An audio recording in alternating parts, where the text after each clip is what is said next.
यदि एनडीए गठबंधन के लोग सम्मानजनक सीट हमको मिलता है तो ठीक है, नहीं तो हम 243 सीट पर चुनाव लड़ेंगे। इसकी तैयारी हम लोगों ने कल से ही शुरू कर दी। मेरे इस पार्टी के साथ न्याय नहीं हुआ, हमारे साथ न्याय नहीं हुआ। मैं एक लाइन ये भी कह सकता हूँ, क्योंकि दलित की पार्टी है तो दलित को अपमान किया गया। एनडीए के लोगों ने दलित समाज और दलित की पार्टी के साथ में नाइंसाफ़ी किया। लोग चिराग पासवान के एनडीए में वापसी की वजह से कहीं ना कहीं आप लोगों को सीटें नहीं मिली। कि जो व्यक्ति कभी संगठन को देखा नहीं हो तो बोलेगा ही नहीं। मैं सुख भी देखा हूँ और मैं दुख भी देखा हूँ। इससे भी खराब स्थिति कभी हमारी पार्टी की हुई थी जब हमारे पार्टी के राष्ट्रीय अध्यक्ष से लेकर के सभी लोग चुनाव हार गए थे। तरारी से जो हमारे उम्मीदवार थे सुनील पांडे जी, वो सेकंड वही किए थे, और जो एनडीए के जो उम्मीदवार था उसकी ज़मानत जब्त हो गई थी। तो वाजिब है, मेरा हक है और हमारे पास में अच्छा उम्मीदवार भी है।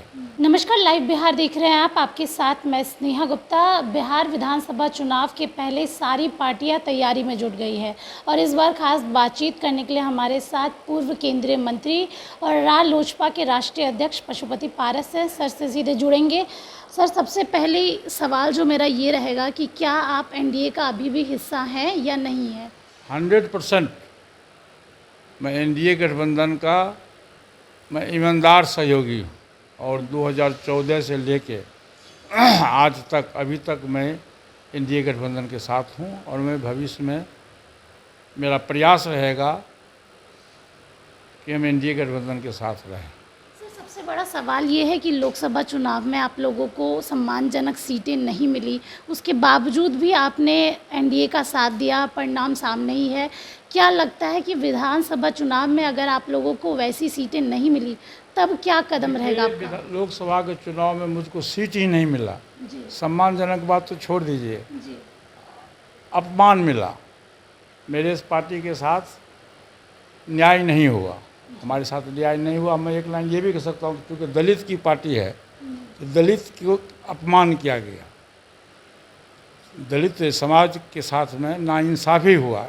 एनडीए के लोगों ने दलित समाज और दलित की पार्टी के साथ में नाइंसाफ़ी किया। लोग फिर भी हम लोगों ने, हमारी पार्टी ने फैसला लिया कि लोकसभा के चुनाव में चूँकि राष्ट्रहित की बात है, देश हित की बात है और अभी राष्ट्रहित और देश हित के में सबसे सर्वमान्य नेता के रूप में देश के जो प्रधानमंत्री हमारे यहाँ आदरणीय नरेंद्र मोदी जी वो माने जाते हैं।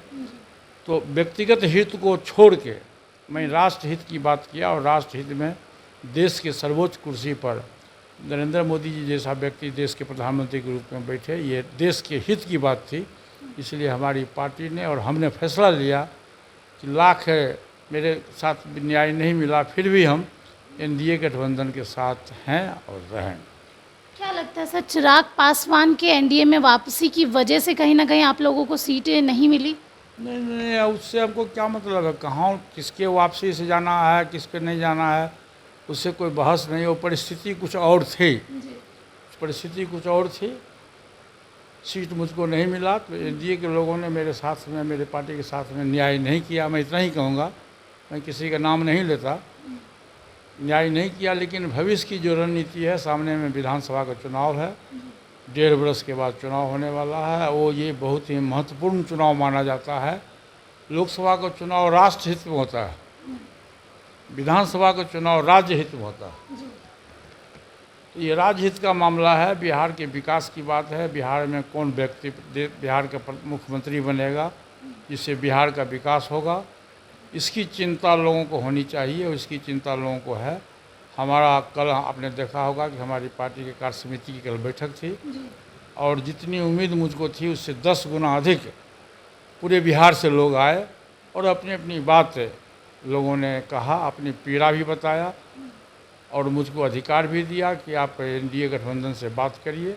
यदि एनडीए गठबंधन के लोग सम्मानजनक सीट हमको मिलता है तो ठीक है, नहीं तो हम 243 सीट पर चुनाव लड़ेंगे। इसकी तैयारी हम लोगों ने कल से ही शुरू कर दी। मतलब दोनों विकल्प आपने खुला रखा है कि अगर सीटें मिली तो एनडीए के साथ ही लड़ेंगे, अगर सीटें सम्मानजनक नहीं रही तो हम अकेले चुनाव सीट मेरी पार्टी और मेरा प्रथम प्राथमिकता होगा कि हम एनडीए के साथ लड़ें। यदि ये वहाँ सम्मानजनक नहीं मिला हमको सीट, तब हम अकेले 243 सीट पर अभी से हम लोगों ने तैयारी शुरू कर दी है। तरारी में उपचुनाव होने वाला है, आपने प्रस्ताव भी रखा है भारतीय जनता पार्टी के पास कि हमें तरारी की सीट मिलनी चाहिए, इसमें कितनी सच्चाई है? देखिए, वो हमारा हक बनता है, मेरा अधिकार बनता है, क्योंकि तरारी से जो हमारे उम्मीदवार थे सुनील पांडे जी, वो सेकंड वही किए थे, जबकि उसमें निर्दलीय चुनाव लड़े थे। हमारे पार्टी के वरिष्ठ नेता हैं और 63,000 मत उनको मिला था और मात्र 10,500 वोट से वो चुनाव में हारे। और जो एनडीए के जो उम्मीदवार था उसकी ज़मानत जब्त हो गई थी। तो वाजिब है, मेरा हक है और हमारे पास में अच्छा उम्मीदवार भी है, इसलिए मैंने कल एक प्रस्ताव भी पास किया है और मैं राष्ट्रीय अध्यक्ष जी को पत्र भी लिखूँगा और मेरा प्रयास है कि मैं उनसे जाके मिल के आग्रह भी करूँगा कि आप ये सीट उपचुनाव में आप मेरे दल को दीजिए, मैं जिता के आपको वो सीट दे दूँगा। सर, एक सवाल ये भी है कि सब कह रहे थे लोकसभा चुनाव के बाद जब आपकी पार्टी को सीट ही नहीं मिली कि अब आपकी राजनीति खत्म हो गई है, इस पे आप क्या? कहने वाले को कहते रहने दीजिए, देखते रहिए, जो कहता है उसको कहने दीजिए। देखिए, जो व्यक्ति कभी संगठन को देखा नहीं हो तो बोलेगा ही नहीं, जो हवा में राजनीति किया वो तो बोलेगा, लेकिन हम लोग हवा की राजनीति करने वाले नहीं, हम तो ज़मीन की राजनीति करने वाले हैं। मेरे पास संगठन है, सब कुछ है, आप इंतजार कीजिए। पार्टी ख़त्म हो गई है कि पार्टी आगे बढ़ेगी। राजनीति में सुख और दुख सब आते जाते रहता है। सर, एक लंबा समय आपने राजनीति में देखा है, अभी भी समय चल रहा है, क्या कहेंगे जो लोग ये? राजनीति में 47 वर्ष पहले मैं विधायक बना था। मैं सुख भी देखा हूँ और मैं दुख भी देखा हूँ। इससे भी खराब स्थिति कभी हमारी पार्टी की हुई थी, जब हमारे पार्टी के राष्ट्रीय अध्यक्ष से लेकर के सभी लोग चुनाव हार गए थे।